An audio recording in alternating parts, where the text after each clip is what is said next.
We are live and we are ready to go. And you know what? We're not going to lead in with a song because today we don't need a song. We've got a Jason. And Jason, am I saying it right when I say Ingber? Yes, you are, in fact. And we don't need a song because we have Jen Hardy. The Jen Hardy Show is a song in and of itself. I'm so grateful for you to have me on. You've had so many interesting judges and zany personalities and such great coverage, over 100,000 subscribers strong. This is obviously the biggest platform I've ever been able to talk about this case on, and I'm so grateful. I'll jump right into it. In California, Arnold Schwarzenegger, he was a Democratic governor, or maybe he was running as a Republican, who knows anymore. But the Japanese government wanted to compete with American cars. This is like in the 80s. And they created Lexus, which is like luxury exports to the United States. And they were dominating. They then ran into an issue where Japan... Hold on 1 second. No worries. Nope, keep going. Sorry. All good. You never need to apologize to me, Jen. Unless you hurt my ran family. into Don't hurt my family, Jen. You hurt my family. I'm ran coming into for you. an I'm issue. finding you in Florida. I'm coming for you, Jen. You understand me? What kind of issue did they run into? All right. The Japanese government has the highest holdings of liquefied natural gas of any other country. They're basically the biggest broker of liquefied natural gas fossil fuels for like Australia and other countries. And battery electric vehicles began to start being all the buzz, all the rage in the 90s. And that would eviscerate Japan's holdings in the liquefied natural gas market. So they said, well, we got to figure out a way to stay relevant with all of our liquefied natural gas futures. And they created this thing called hydrogen cars. And it does not work. Hydrogen, the sell to California with our bleeding green hearts out there. I love California. I'm from California, born and raised. I went to UCLA Law School. I lived there my whole life. I'm California die hard. Let me tell you, Jen, California is the most beautiful place. There's all that heat in the Middle East. You know, God gave Moses, Muhammad, Jesus, whatever, all of them. They gave them Israel, but it's only because they didn't know about California at the time. Okay? Do you understand? California is the most beautiful God-given place on this planet. And California, bless their hearts, it's a huge economy, and they also try and be green. And they had a green initiative. And so Toyota said, we're going to do this hydrogen thing because hydrogen, theoretically, it's the most abundant element on the universe. And it can be manufactured from electrolysis out of water. And so they said, we're going to be eventually on a course to have green hydrogen. Let us make hydrogen now from steam reforming methane for a few years. And eventually we'll get to green technology. And that was the sell. And California gave them $100 million and helped build all these hydrogen stations. And Toyota invested in building the hydrogen stations for people. And then they started selling these cars. The only other place that they sold these cars is in Japan. And so they have all this data that hydrogen needs to be stored at a PSI pressure that's like unimaginable. And at a degree below zero, unimaginable. And there's all these finicky things. Like if you go to a gasoline, there's no gasoline shop, but if you go to a gasoline station, you will smell gas. They put an odorant in that so that this way you can smell if there's a leak. They cannot even put an odorant in the hydrogen because it needs to be that level of pure. So the stations are breaking down left, right, and center. Taxpayer dollars are being wasted, and Toyota sold these cars to people. Toyota is the most respectable brand of all time. This isn't like, I don't know, I'm trying to think of some brand that isn't respectable. But Toyota is the most respectable brand of all time. So when people go in, and mostly it's low-income people, or you're going to hear from my clients, a military young kid, it's the first car that he ever, or second car that he ever got, you know, young people that got into these deals, and they have all these incentives. Oh, we're going to give you free hydrogen for a few years, and it's going to be amazing. It's the next Prius. You're getting in early. And then people realize that suddenly they can't get fuel because the stations are breaking down. The stations are down more than they're up. There's only 20 working nozzles in the entire grand state of California. They sold 20,000 of these cars. 20,000, 20 nozzles? Do the math. I'm a lawyer. I'm not good at math, but you can do the math. That doesn't make any sense. Well, Jen, and I appreciate you, Jen, because I've watched many episodes of your show and you let people just go off. And then you ask these like beautiful, open-ended, compassionate questions. And I'm so grateful for you. Thank you. you're welcome. Well, I've got questions because from what I read, you don't just fuel it up like gas either, though. It's not just like a 5-minute process to fuel it, is it? A bloody genius question, I say. You have touched on something that's extremely important. They said to people, and if you go on their website, to this day, they're still selling this damn car. It says, yes, it's very easy to fill. It takes 5 minutes. It's just like gas, and it is not. The nozzle often freezes on people's cars. Back-to-back pumps, it will freeze. 100% it will freeze on the next person's car. In general, the station can have a low pressure, so it can take 40 minutes. And if the nozzle got stuck on your car, plus it was low pressure, you can be there for an hour and a half, which is ridiculous. Cars, back to back. Sorry, I was watching us for just a second. Don't worry about it. I am worth watching. Let me tell you. Ask my mother. I am worth watching. You're worth watching twice. I got you here. I got you there. I got you everywhere. I'm just making sure that other people can see what you're talking about because I love that you're smiling. Yeah, of course I'm smiling. I'm watching you twice. How could I not smile? Okay, so people are going in. They go to gas up. It can take up to an hour from what I've heard to gas up. So wait, there's 20,000 cars and there's 20 pumps and it can take up to an hour to gas up. So wait. So no, Jen. 20 nozzles. Oh, 20 nozzles, not stations. Nozzles. Right. Okay, so what if I find one and it works and I say, okay, I live in California, but I want to drive to Arizona. Can I do that? No. There's no hydrogen outside of California. You can't even go to Las Vegas. You can't even go to Las Vegas with this car. Good luck getting to Arizona. You're not getting to Las Vegas with this car. The mileage range they had was 402 miles on the second generation of this car. You know, the first woman that called me for this case, this was 3 years ago now. Wow, Lordy Lord. She calls me up, Callie Williams. She was like client 0. And she calls me up and she goes, I used to represent car manufacturers. I represented Hyundai, Volkswagen, Audi, same brand. And this woman calls me up and she goes, Jason, I got this car, it's from Toyota, and the heat seaters don't turn off, and it's cooking my ass, Jason, and I can't fuel it up. And I'm going, what is she talking about? Like, she sounds like an insane person. And then it took like 10 times of her calling me for me to even believe a little bit of what she's saying. And finally, I said to myself, well, then they must have sold it with some kind of disclosure that says you cannot sue us because this is like alien technology. No, they sold it to her like a regular car.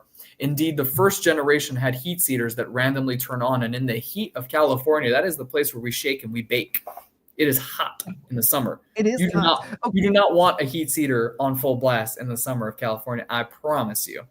No, we've got that in Florida too. But hold on. We got to hold on for just 1 second because we've got people coming in the chat and they're saying, hey, what's going on? So guys, here's what's going on. Yesterday, I was live and I told you that we have this thing. Now, as we know, people, companies, whatever, they're innocent till proven guilty. But we're going to tell you some stories about a case that is about to happen. And you can make your own mind up. The judge will make their own mind up. And we're going to bring some of the people that are dealing with this issue. This is Jason. He's their attorney. They have a car, and he's talking about this car that they bought, 20,000 of them in California. And I don't know if you heard, 20,000 cars, not 20 filling stations, 20 actual like pumps to fill them up. And they're only in California. So like we had a cabin in California. We lived in La Habra Heights. We would drive to Big Bear and back. We couldn't do that, could we? If there wasn't a pump that worked. No, ma'am. And there isn't.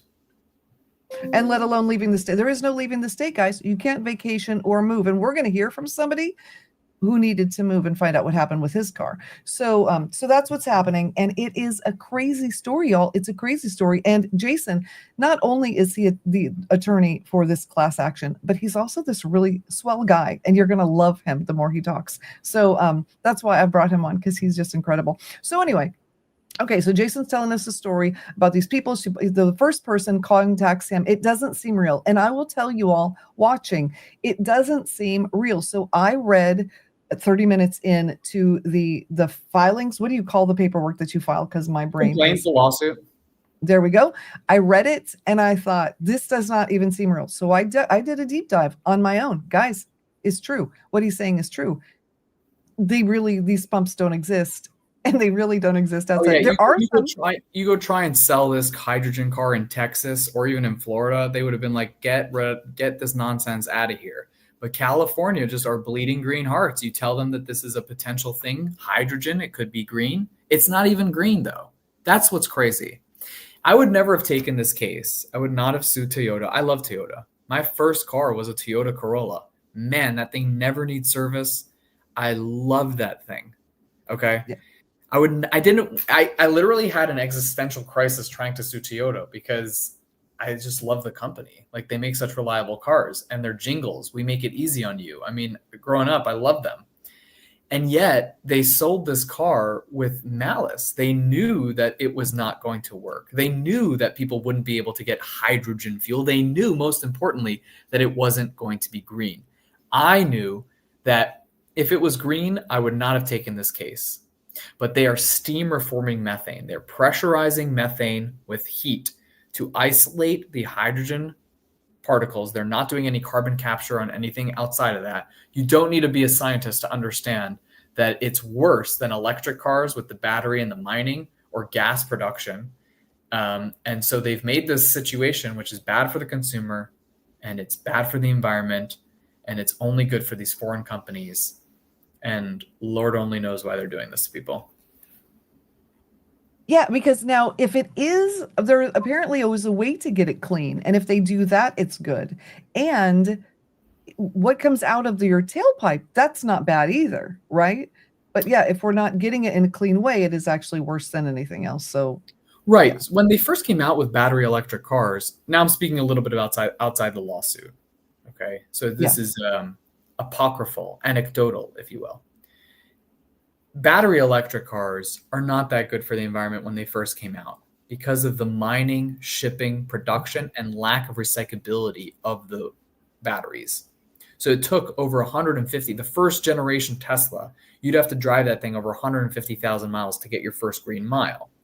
They've now since been able to recycle batteries, mine more efficiently, and it's become a much more green enterprise. And it always was aiming on that trajectory. Right. Hydrogen, there was a university in California that had a station that was making it from water. And Toyota bullied them out of the market. This is in his own words. It's in the complaint that you read. Michael Dre. He's got this southern drawl. He's the nicest guy. He calls me out of nowhere. I was signing up clients left, right, and center when people finally found out because no one wanted to take this case because it's so absurd that Toyota would be screwing people this hard. So no one even listens to people when they first call and say Toyota made a hydrogen car. It's like, it sounds nuts, you know? And this guy calls me up, and it was at a time when I had a flurry of clients, and I thought for sure this was just another client. And he goes, "Are you the one doing the hydrogen thing?" And I go, "Yeah." He goes, "I got to talk to you." And he started telling me the insider stuff. And I went right to his house in Pasadena and had a cigar and coffee with him to learn about the fact that he was part of this as it was burgeoning, as it was coming alive with the California state, and how much control Toyota exerted over the state in terms of the production of it and who could be in the marketplace. And he was making it from water. He was making this hydrogen fuel from water, and they bullied him out. They did not like that. They wanted it to be from steam reformed methane. They wanted it to be fossil fuel reliant so they could still have relevance in the marketplace. And they are screwing Californians. You're going to hear from Amina, you're going to hear from Zachary Graham, how hard they're getting screwed from Toyota's malice of putting these cars on the road with absolutely no way of getting them reasonable fuel that you can rely on for a car. You know, California has the strongest lemon law protections of any state. If you buy a car in Texas that's a lemon, good luck, cowboy. There's no law really that protects you. You buy a car in California that doesn't work, man, you could take the manufacturer to the cleaners because California is so car dependent. Even there's no walkable inch of California. You always need a car. So you need to rely on these expensive purchases. I mean, some people don't buy homes. So it's the most expensive thing realistically that a consumer can buy. So it has all of these important regulations. And they just blew right through all those stop signs to be able to put this dream of theirs on the road to the detriment of Californians.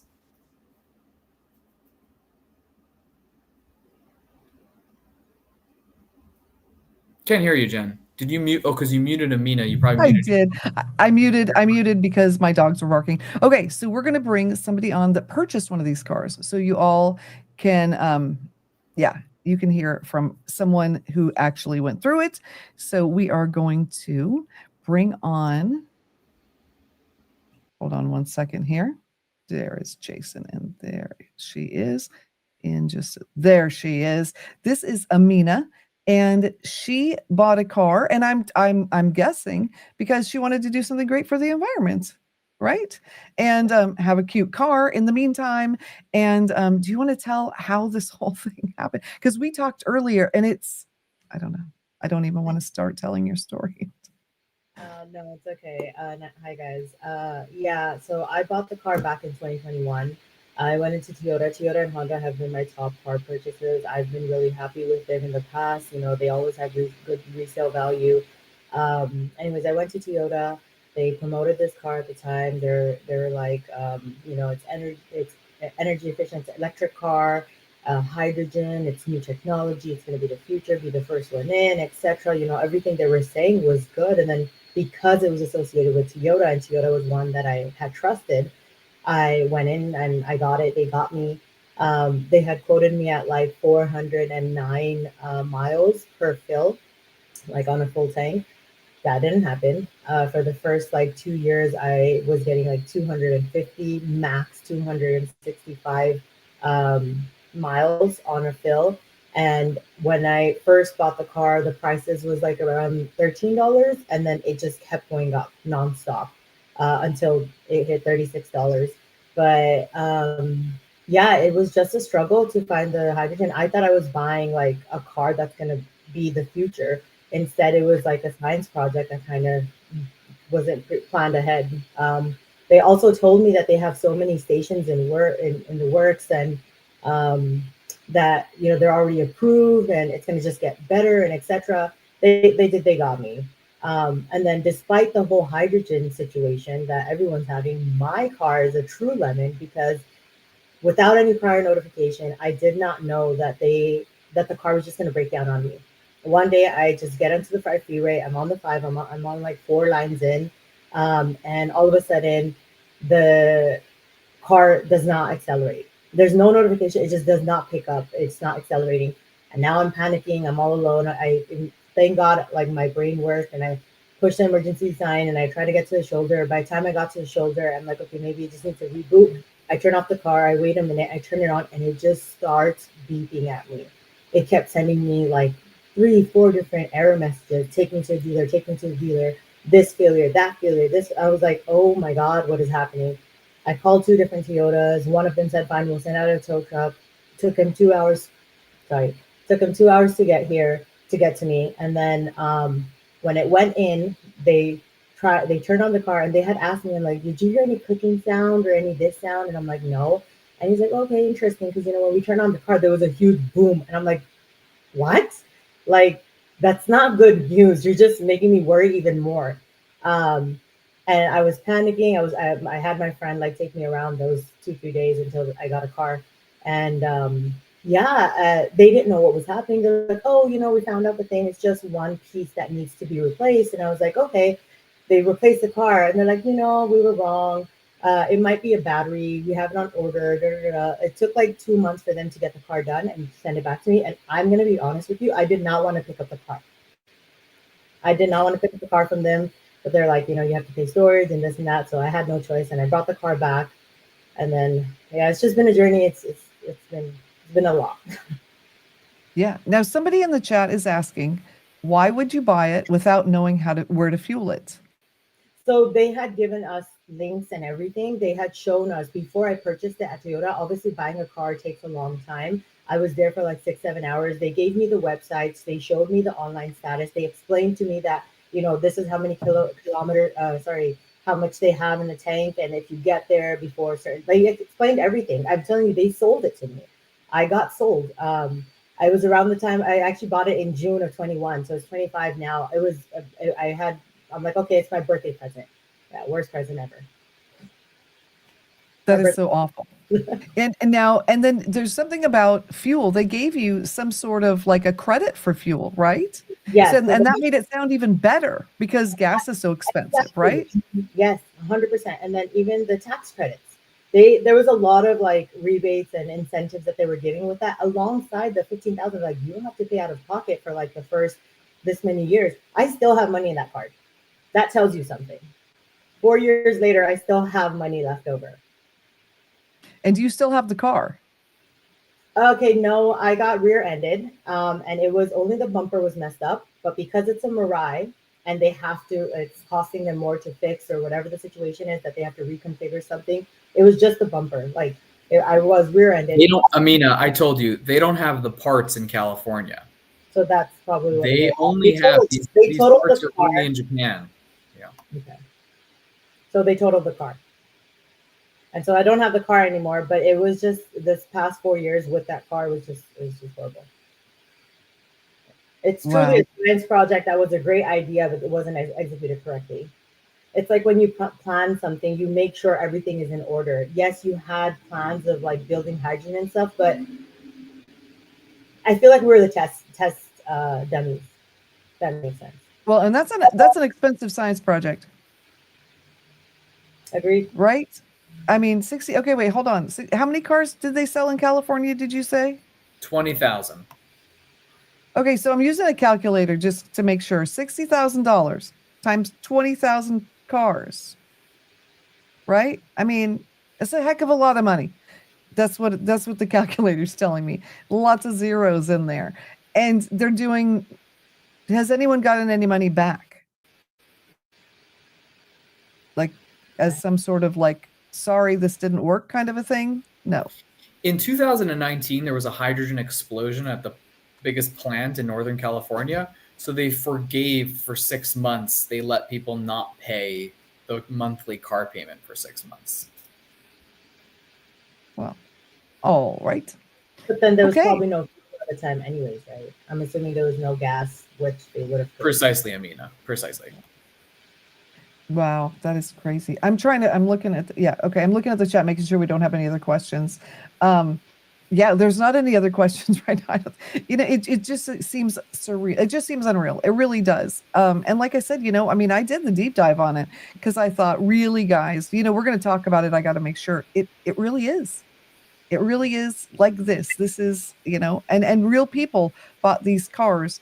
And Jason, can you tell us what percent the depreciation is on this car? Like, say you bought it 2 years ago, how much would you have lost by today? Oh, Amina could tell you these things depreciate 90%. As soon as you drive it off the lot, I mean, think about it. Unless you're getting sweet talked by a Toyota dealership, no one off the street would buy the car. It doesn't make any sense. But if you're in a dealership and you go in and you look for a Camry or Prius and they go, no. I posed as a customer to a Toyota of Santa Monica and they ran game on me. They're like, yes, this is the best thing since sliced bread. You're going to get free fuel. Gas is expensive. This is a no-brainer. Don't believe the media. You can get fuel whenever you need. I own a Mirai. I'm like, oh, I could see how someone could get lured into this. Wow. So someone in the chat is asking if you've ever driven one, Jason. Have you driven a Mirai? Zachary Graham, who I don't know if he'll be on tonight, but he's a client. I've been in his car. We've driven it together. I've driven in another friend and client's car. So I have. It drives really nicely. It's built on top of the Lexus frame. No one's denying Toyota has good engineering. The fact that these cars aren't blowing up, I mean, hydrogen's the most combustible type of thing you could fuel a car with.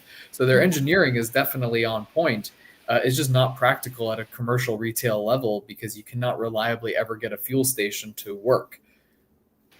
Yeah, the auto shop that took the car in, they're like, you're literally sitting on a bomb. I don't know why you would drive this, but I too like the pickup of the car. The features were great, but yeah, no. Yeah, somebody said, Davison said, heating and compressing methane, wonder why it exploded. Yeah. Mm-hmm. That guy's smart. That guy is smart. Yeah, they gave, I think I told you this, Jen, before we got on live, they gave 45 Mirais to the Canadian government, one municipality, and it they were returned. The municipality returned them after just 9 months, citing that 2 out of 3 times when they went to fuel, it would fail. Wow. That's wild. Well, Amina, I want to thank you so much for joining us. I just can't say, I mean, I'm sorry, like I didn't do it, but I feel sorry that you went through that whole thing, but thank you for just coming on and telling people what happened, because I think it's important that people understand if you go to get a car, they don't tell the truth, but we did not know they would go this far. I think that is. I'll say in closing also, for speaking for Amina as her counsel, that Amina's case is actually, so we didn't get into all of the particularities, but Amina's case is actually so egregious that we've now posited to Toyota that we have arbitrations, state court and federal court. And in the arbitration venue, I said Amina's case should serve as the exemplar, and then all the dominoes will be decided after Amina's case. Because I think that if you tell Amina's case to any 10 people in a Starbucks, we're winning 11 out of 10 times. So I said, let's see what they say about that.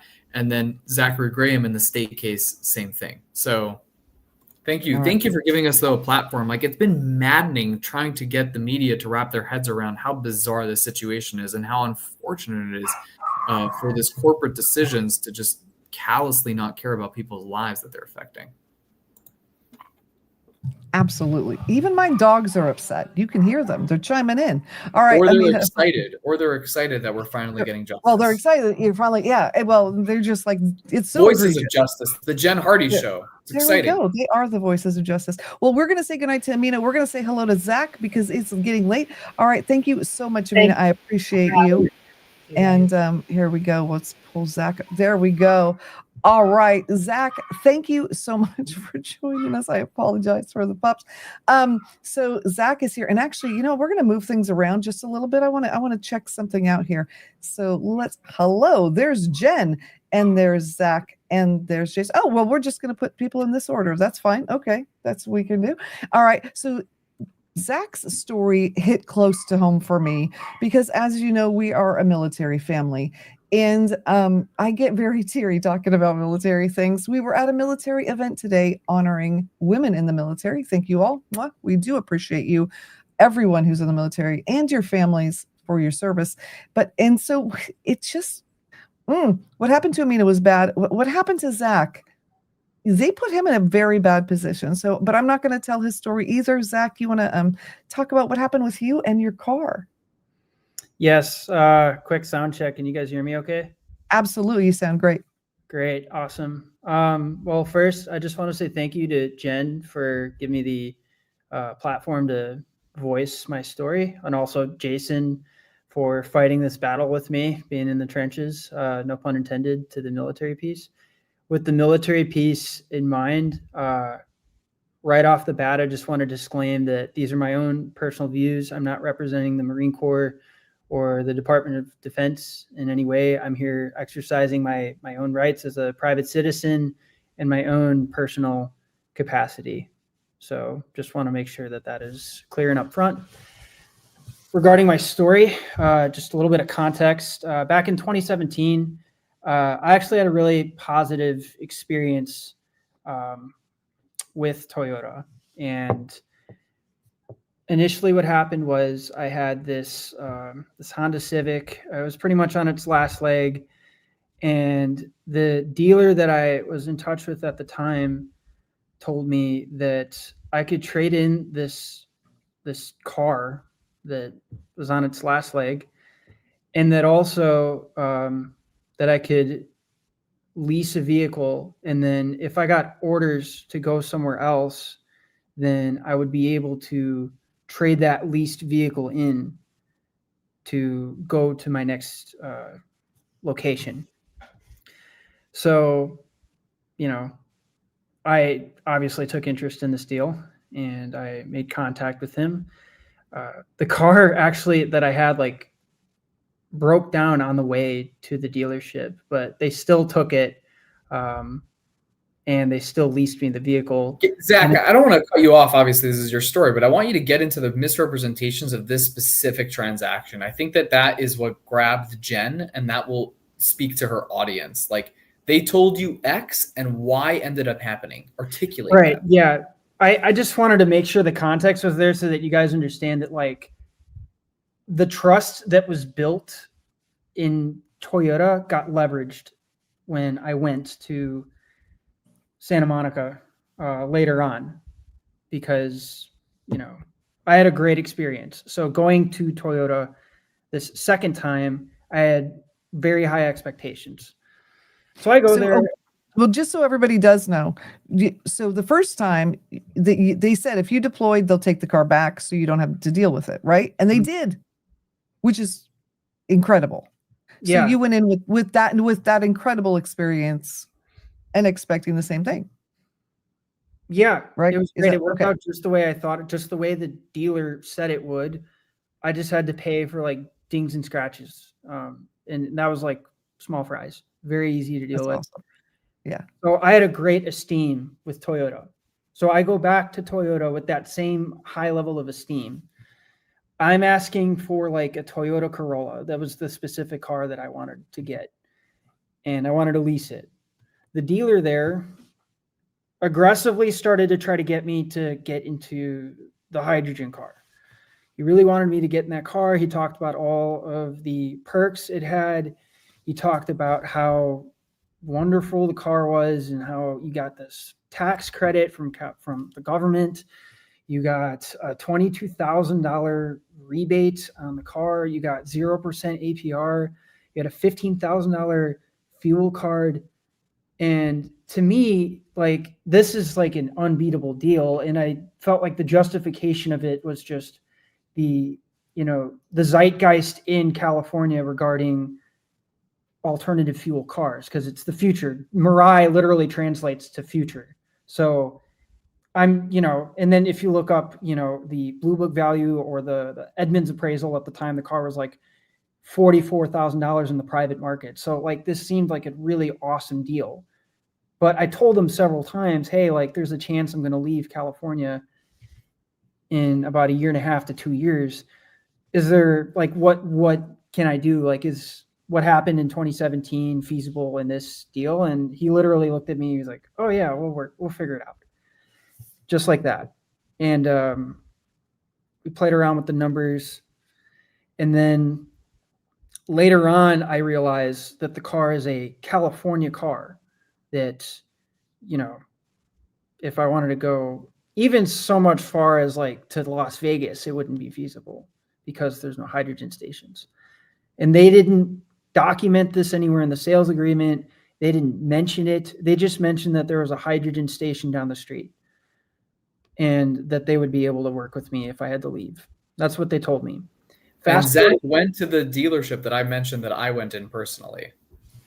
Zach's story actually prompted me to go and pretend to be a customer because it was so bananas what they're saying X and then Y ends up happening. I said, I gotta experience this for myself.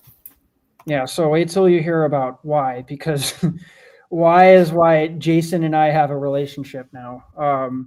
So I go there. It's actually almost been a full year since I go back. At this time, I now have like hard set plans to go relocate.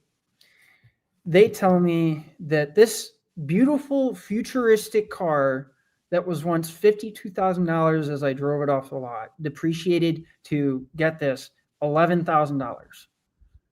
I still owed $35,000 on the car at the time. So I was upside down $24,000 in 1 year. In 1 year. And this is unheard. Like, I'm 32 years old. I've purchased several cars, and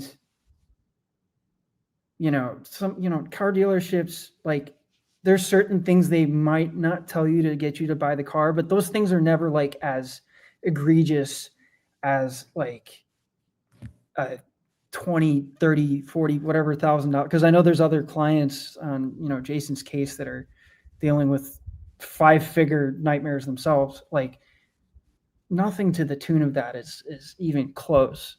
Maybe like there might be like a lemon law type of thing, or maybe, the interest rate wasn't quite where it needed to be. Like, sometimes that happens, but not this. This is just like very, very unique and rare and just way out of what anyone would expect. And they never tell you this. There was no written paperwork. There was no disclosure of this at all at the dealership. I even went to go get a service done on the car one time, like a routine, like, like oil change type of thing. And I told the service member that they didn't tell me it was a California car. And he looked at me like I had just told him that like my whole family died in a car accident or something. Like he looked so shocked and like disappointed for me. And he was like, oh man, that's messed up. He looked at me and like, expressed that. So yeah. And I mean, now I'm just kind of at the point where like, this is just like an advanced customer service complaint, really. Like that's kind of the way I see this whole thing. Like, cause I called Toyota like strenuously that summer after I realized that that's the situation I was in. I was calling corporate, I was calling brand management, I was calling the dealership. They literally told me that if they tried to help me like break even or get even close to that specific person would like lose their job. Like that's literally what they told me. They offered no other kind of solution. They pretty much told me, oh, well, you can like, get the car repossessed or like something that would obviously like ruin my life, right? Like those are the options they were giving me.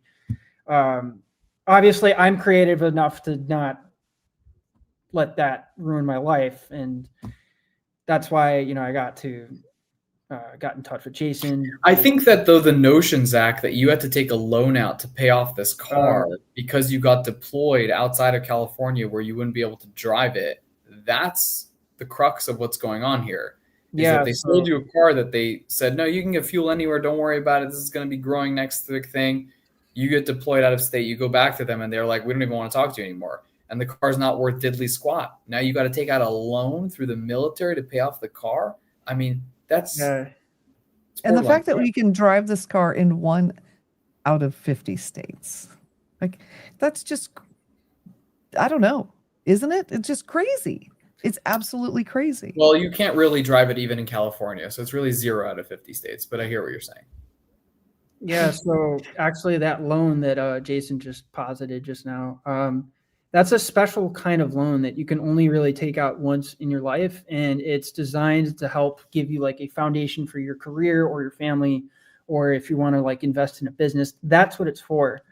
And it's used for positive reasons. I had to use it to dig myself out of this deal because the only way I was going to get rid of the car was if I sold it, and no one in the private market was in a position to buy it except, get this, Toyota.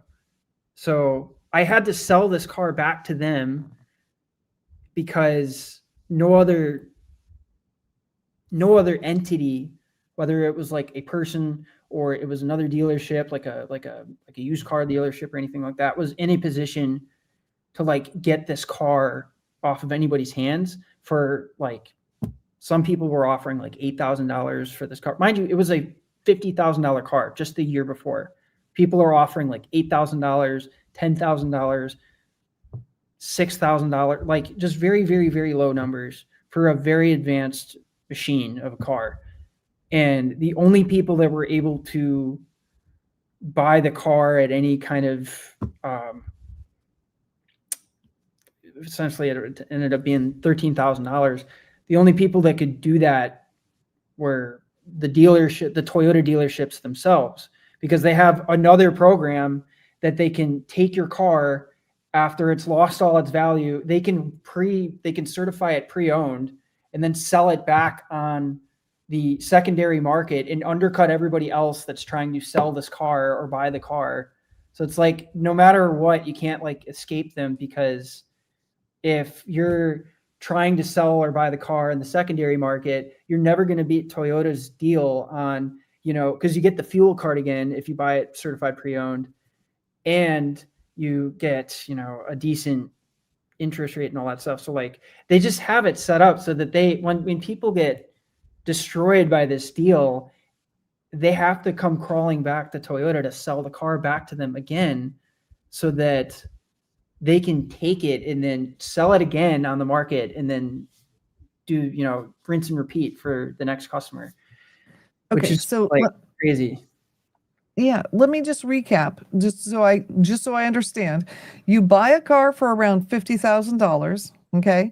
They tell you if, because you're military, if you need to go somewhere, they're going to take care of you. They're going to take it back. They're going to whatever, early in the lease early, do whatever, or buy it back, whatever. And then instead of that, they say, no, no, no, no, no, but we'll do you the favor a year later of paying you $13,000 for the car you just bought from us for 50 and you still owe 30 something thousand on. Yeah, That's and what I having to write that check. I had to write a pretty big, hefty check that hurt, seeing that come out of my bank account. But yeah, I mean, and it, like, as you can see, it's been over a year, almost over a year, and I'm still in this, and there are moments I thought like it would like completely upend everything, like my career, my life. And I mean, even it damaged like relationships I was in, I've stressed out to the point where I've like sought out therapy, and like this is really, it doesn't I seem got to enough. swallow my pride to say all this stuff. Like it's a really big pill to swallow, but yeah, this whole debacle like took a lot out of me. And I appreciate the context that you gave, Zach, when you first started. Like previously, you had a good experience with Toyota with a deployment where they took care of you. And then in this situation with this car, the Mirai, they completely abandoned you and left you out to dry. Yeah. And, actually you pointed out to me, like the I guess like the verbiage, right, of like, they like leveraged my trust in them. And I think that's because, I mean, anybody you ask in the country will tell you that Toyota is a reputable brand. So, I mean, anybody who's, at least like novice when it comes to buying cars has like a pretty high level of trust in that specific brand, right? Like if you have like a teenager, like you're a parent of like a teenager or someone who's like about to buy their first car, Toyota's on the top of the list of like dealerships that and that's true. And that's true, Zach. I just know, as you know, Zach, I need to be working on a federal filing. I'm asking a federal judge to stop credit reporting for the car because they've been now dinging people's credits that have stopped paying for the car, even though that's totally not fair. So I got to get to work on that. But I want you to take this time. If Toyota's listening, what would be something you'd want to communicate to Mr. Toyota right now? Well, one, I mean, this isn't nothing personal, but yeah, this is nothing personal. Two, like I said earlier, this is really just like an advanced. Stop being so nice, Zach. If you could talk to Toyota right now after what they've been putting you through, what would you tell them? I mean, I'm not trying to be nice. I'm just trying to be like, really how I feel is like, this really is like an advanced customer service complaint. And, if like I go to a restaurant and I get a bad meal or really bad customer service, I tend to get the meal for free. And maybe that's because you're good looking, white, and it's America. But I think that I've never heard of it's not an advanced customer service issue, Zach. I'm going to push back on this. You're being too nice. To take a loan out to pay for something that you were lied to about. I've never heard of that in my life. I've only been alive on this planet for 33 years. I've only been a litigator for 10 of them. But I've never heard of that. Someone needs to take a huge expensive loan out to pay off a car that they cannot use when they said that they could, when they were told that they could. Yeah, I mean, the fact that, I guess, to Mr. Toyota, to that specific point, like, I expect a whole lot better out of such a company, right? Like, it's a family-owned business. It literally is a Mr. Toyota, and shame on them.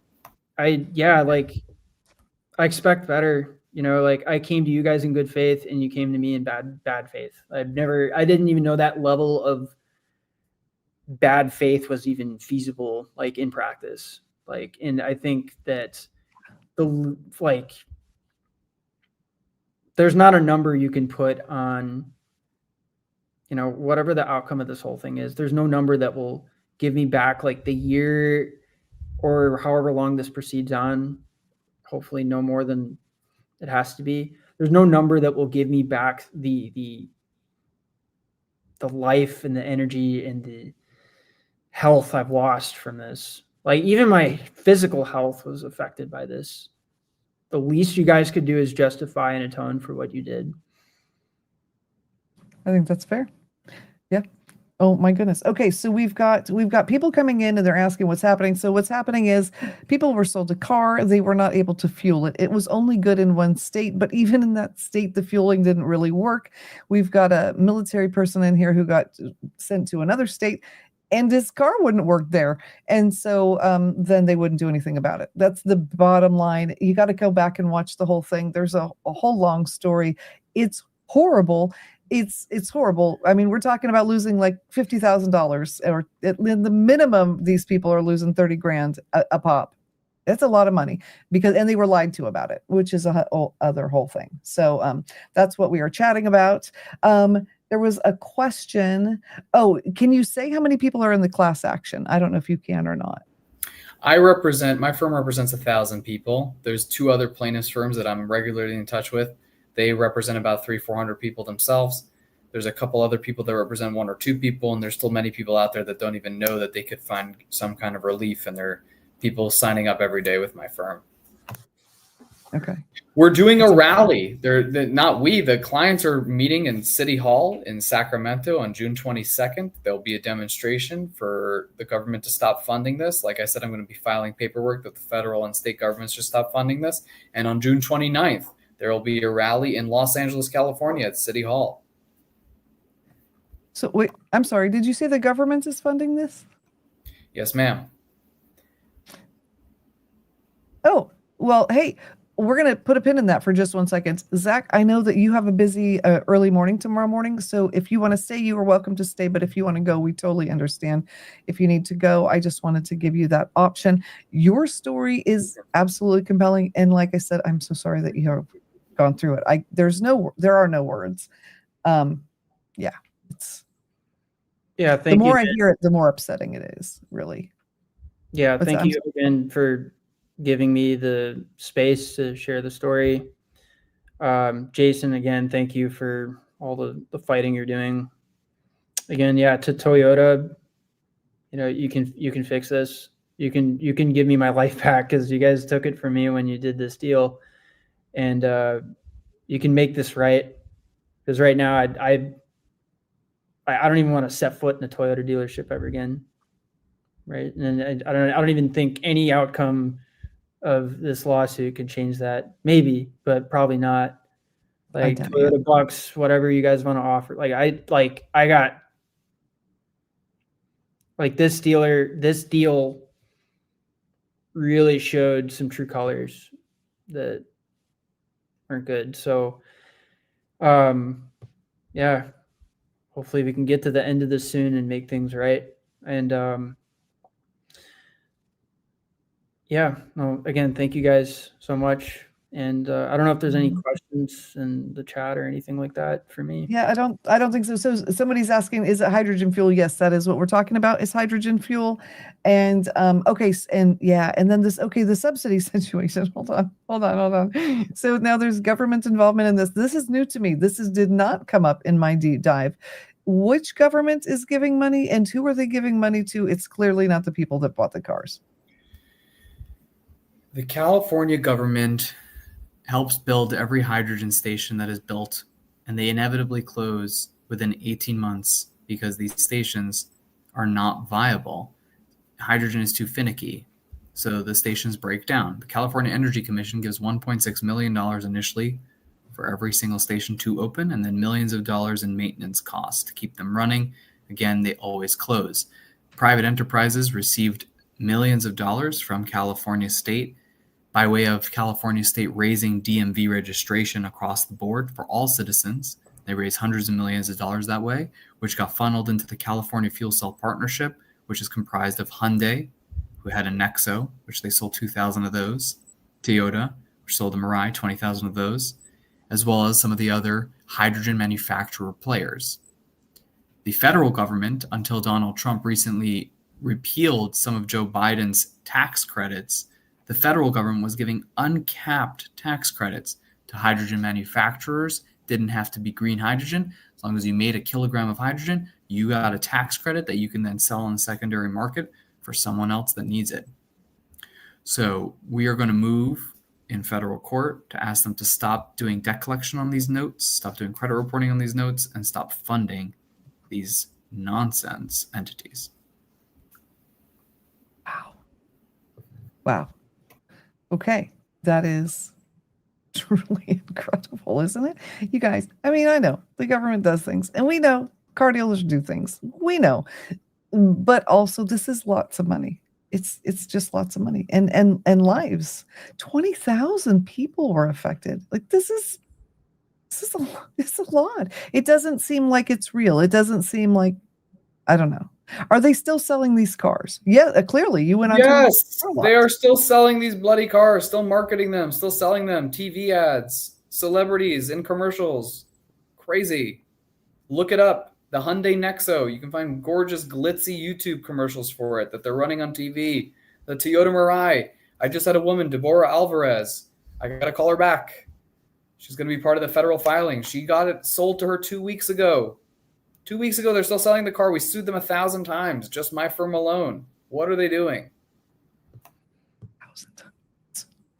That is just off the chain. That's just, I don't know. There's no words. I have no words at this point, guys. I just have no words. And that's why I wanted to bring people on that had actually bought the car, right? Because you can talk about things all day long, but when you hear from people who have actually done it and you hear the story, you know, I don't know. I mean, this whole thing is supposed to be voices of justice, right? So you guys have to come back on when you've won, and when you've won, and because I can't imagine what the settlement, I mean, if they settle or whatever, would be per person. Because, yeah, I don't even know. It's crazy. Because like Zach was saying, like what would make it? I don't know. I mean, at least getting your money back, but then all the rest of the stuff, right? Crazy. Totally. So, absolutely insane. All right. So you in the chat, do you guys have any anything else? So Dave said, and that is the rest of the story, or is it? Is there more? I don't know. There's probably more that we haven't covered, but yeah, well, I'm sure there will be more. There's a lot of layers. Like I said, Jen, I want to come meet you in Florida, do this live in the studio, bring more clients, maybe bring Zachary again. He's got a great story. Amina, there's a lot of people. There's some really zany characters, as you can imagine. We have hundreds and hundreds of folks, and there's a lot of interesting people that have got suckered into this situation. And it's an ongoing saga with a lot of layers, but really grateful that you are living up to your show's name of Voices of Justice, Jen, and thank you so much. Any oxygen you can give this story, any press that these companies cannot control, is more impactful than litigation. They don't mind if there's ivory tower fighting between lawyers with just paperwork in a closed off court setting. But this is something that really matters. So to every person that watches, to you that puts this on, this is really impactful, and I'm really grateful for you to do this. Well, thanks.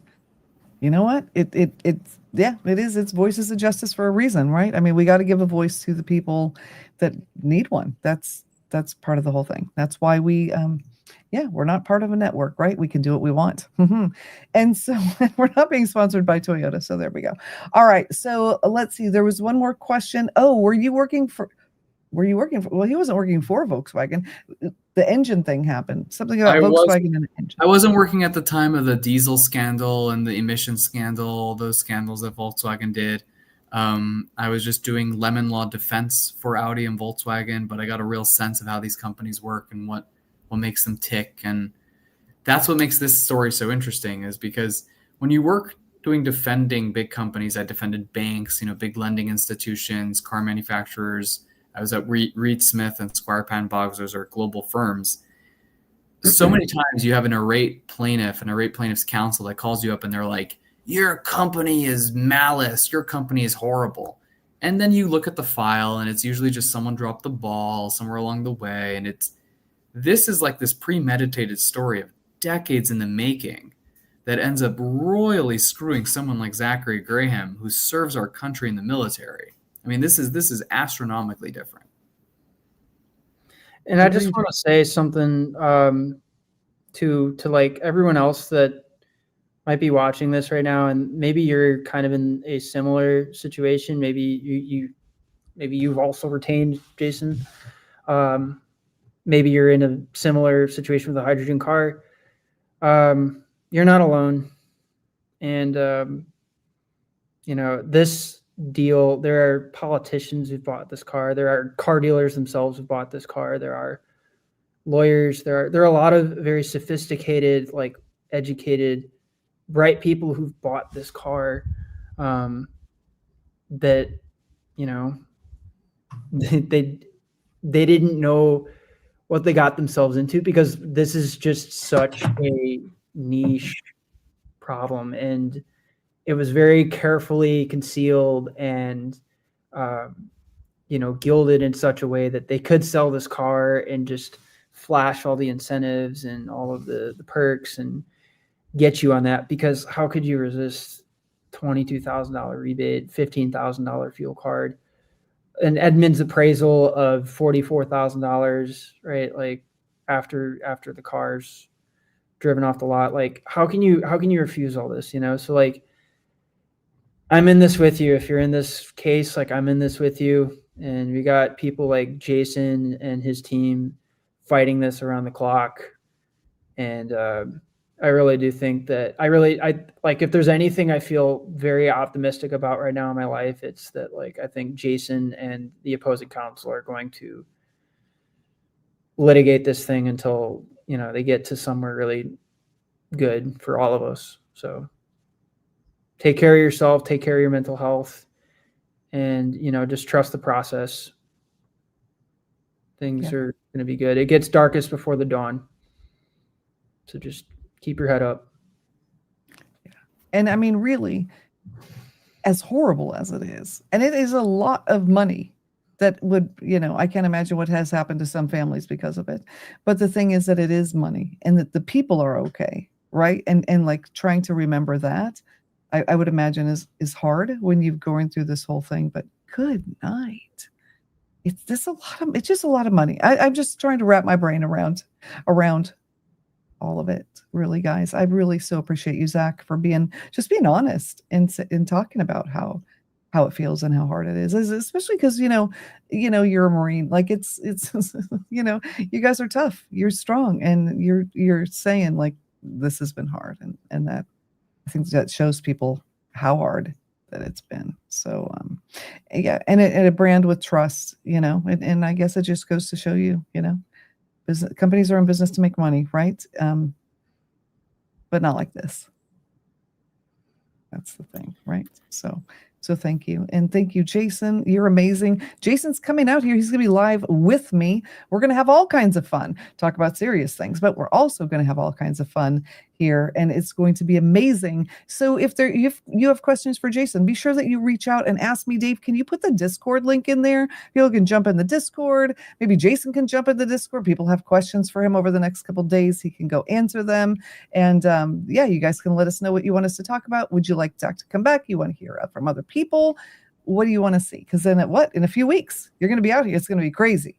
All right. We're going to have all kinds of fun. Even though this is sad, we're going to have fun at the same time. So there we go.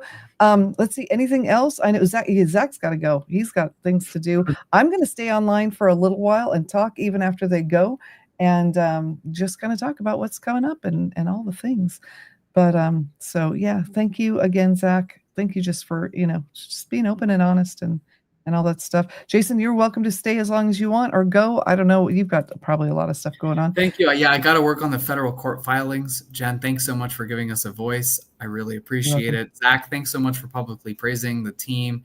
Yeah, we have a lot of people working literally around the clock on this, people all corners of the world that I've been working with to help put this together. It's obviously a big undertaking, a lot of people that we represent, and Toyota's a huge company. But Jen, thank you so much. I really appreciate it. I can't wait to meet you again soon. And thank you to all your listeners out there. I really appreciate it. Thanks. Awesome. All right. Bye, guys. And I will talk to you all soon. And bye, Zach. Thanks again. Bye, Jen. Thank you so much. Oh, you are welcome.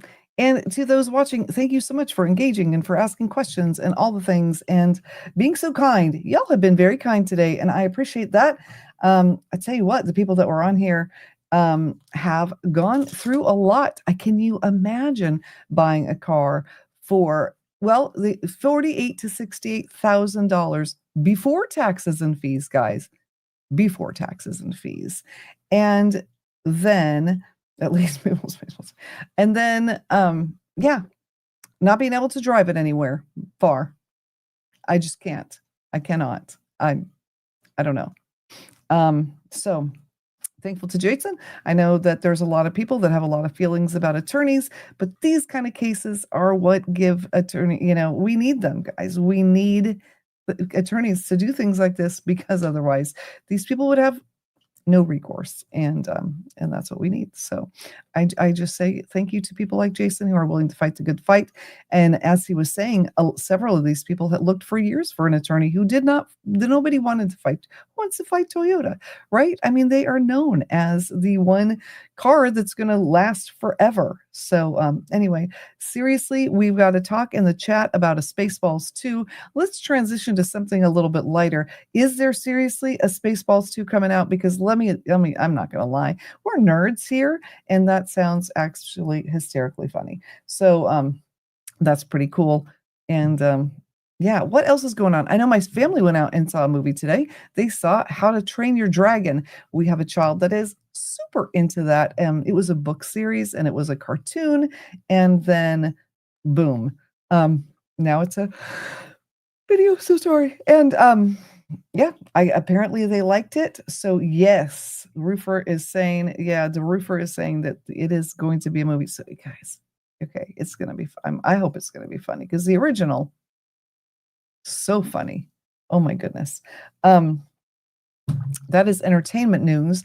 In other news, we are going to work on getting someone from ICE to come on the channel. Yes, we are, because we're going to start talking to people that are, well, out there in the news. This is Voices of Justice. We want to give a voice to everyone out there. And I want to give you the opportunity to ask questions of somebody in ICE. Now, I don't know. Maybe no one will say yes, but we are going to keep trying, just like we are working on getting more judges to come on. So we're going to branch out a little bit, and things like this case tonight. Fascinating case. And so that's what we're doing. Okay, Dave is saying that yes, the How to Train Your Dragon movie was good. There we go. Okay. Yeah. So I know, ICE. I know people are having a lot of opinions, but that's why. Isn't that why we should have them on? Let's talk to somebody. Let's find out what's going on in the mind of somebody. Because here's the thing, okay? Here's the thing. We tend to think about people in a group, right? You judge people by a group, which if you're in that group, you don't want to be judged as a group. So what if we know a lot of people have opinions as to what is going on out there? All right. Who doesn't want families to stay together? Everybody wants families to stay together. I get it. But let's talk to somebody who is out there. Let's talk to somebody in the trenches, or maybe somebody that's one of the bosses. Let's let them explain what is going on in a different way. Because, you see the news, you see, certain, what's the word? Perspectives. Everyone's pushing a certain perspective. Something that I really enjoy about this show that we are doing right now is that we have people that are Democrats, we have people that are Republicans, they're elected officials. And we don't talk about their side, right? We don't talk about their side. We let them talk about them. So let's let somebody from different things come and talk. I'm not saying we're agreeing with what's happening. I'm saying let's hear from different people that are doing different things, because there's a lot of different things going on out there, guys. Like what's happening with the case that we talked about tonight. It's not great. But what if we had somebody from the Toyota side? Let's let them explain. Let's let them explain it. Yeah, because we can agree or not agree. Sometimes it's good to hear from the other side. That's what I'm saying. Okay. You never know. Eileen is saying in the chat she's independent. And can I tell you, at this point I am too. I just can't with the sides. I just can't. I'm with the human party. I actually made a flag for it. I think we should start flying the human flag. We're all for the human party. We can let the other parties that are doing the woo things just duke it out together, and we can all join together as humans and, do what's best for the human race. I think that that's what we want to do. So anyway, yeah, I do appreciate, The roofer, thank you so much. I'm glad that you guys are here. It has been an hour, but I thought, you know what? I don't know. We could just chat a little bit about some lighter things. You know, when you watch something really intense and then you got to watch something kind of funny afterwards to just kind of like decompress. Tonight's show was very intense to me. I don't know. Just, can you imagine though? Seriously, just being $50 in debt for something that doesn't work. That's a lot of money, guys. It's a lot of money. I have a lot of feelings about that. And both the people that were on today, completely different people, completely different life stories, same exact situation. And yeah, just wild. So anyway, is there anything that you all want to talk about in the chat that we can talk about? I'm very thankful that you're all here. Thank you for staying. As I said before, thank you for being nice. Everybody here was really nice. I know Dave had to remove a couple people, but you know, and for the most part, it was great. So I thank you for that. And I just appreciate you so much. I really do. So with that, I think now it is time to go. We've talked about some little lighter things, and yeah. So Jason will be back on the 1st, July 1st. Live in the studio. We got new lighting, guys. We've got a new backdrop because our home studio, it isn't just this one spot. It's like this whole studio. We have 3 different backdrops. We used to have 4, but we're making them better. So,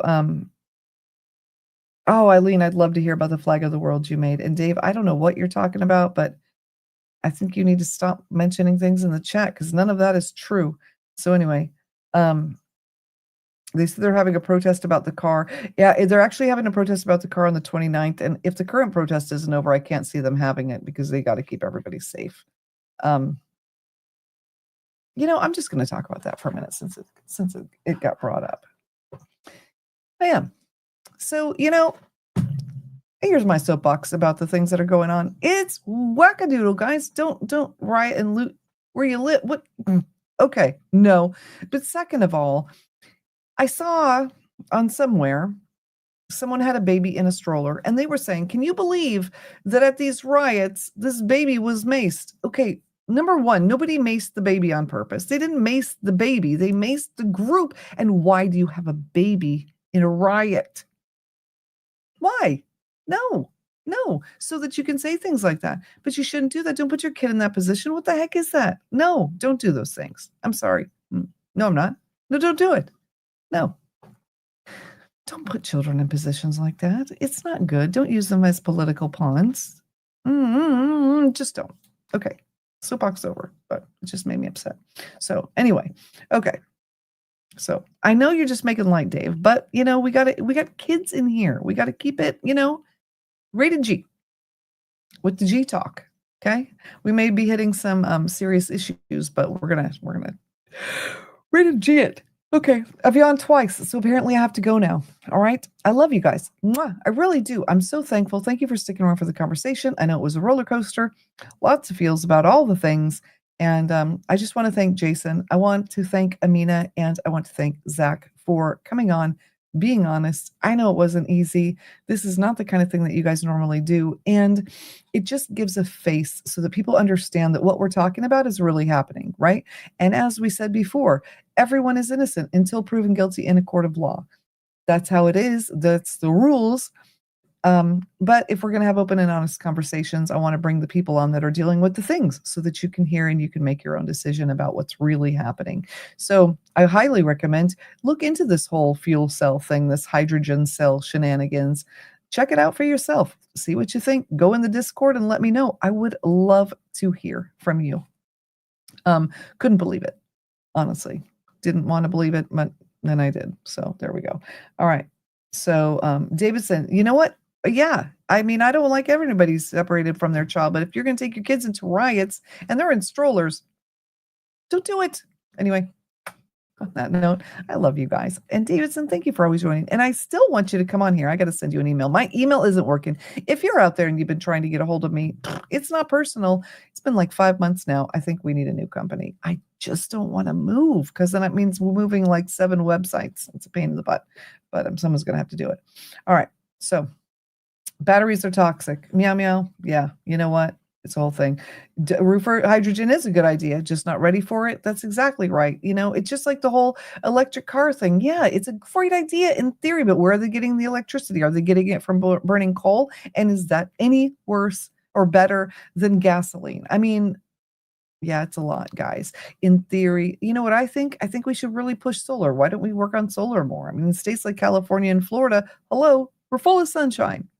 Did you know that in Florida, if I put solar on my house, I can't get insured? So, they make it kind of impossible to be green, if you know what I'm saying. But it is what it is. All right, the Roofer, we're going. I love you all. Eileen, you're amazing. And I love you too. Davidson, and Dave, thank you for just being the man. Bye, everybody. Have a great night. And do something good for somebody tomorrow, will you? Maybe that somebody is yourself. Because you know what? It's been rough. All right. See you soon. We'll be back on Tuesday with an incredible guest.